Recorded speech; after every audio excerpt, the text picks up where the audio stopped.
In this video, we're going to come up with a unit tangent vector for y equals x squared. So we are going to come up with the unit tangent vector, and we are also going to come up with the unit normal vector.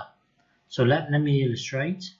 So so as you slide the particle back and forth, the green vector here represents the unit tangent, is of magnitude 1, and the red line here represents the normal vector of length 1.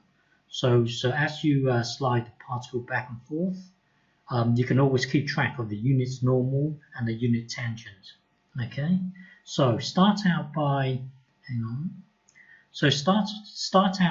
translating this into its parametric form. So this will be your x component and your y component. So now you have your position vector. So when you read this, it's really, this thing here represents a vector as the particle moves back and forth.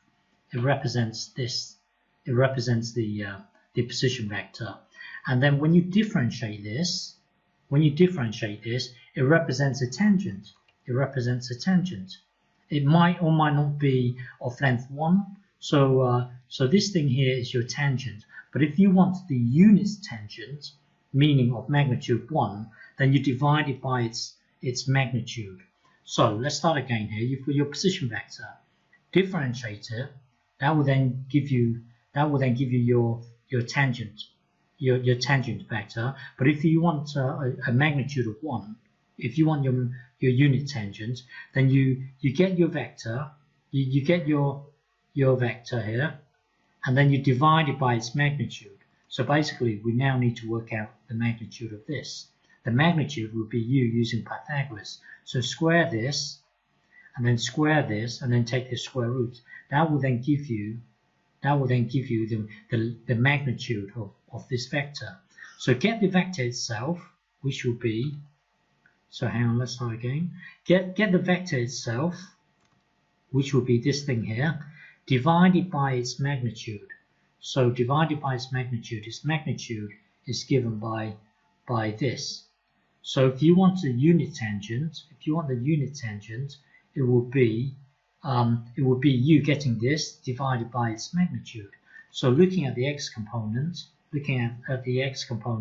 divided by its magnitude, that will then give you this.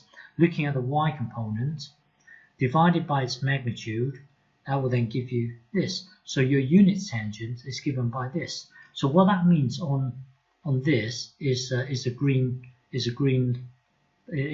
line here. So as you slide back and forth, the green line represents your unit tangent.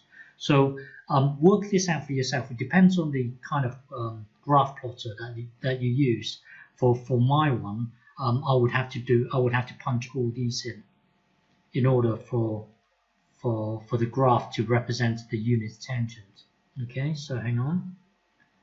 So your unit tangent is given by this. Okay, I will continue in the next video.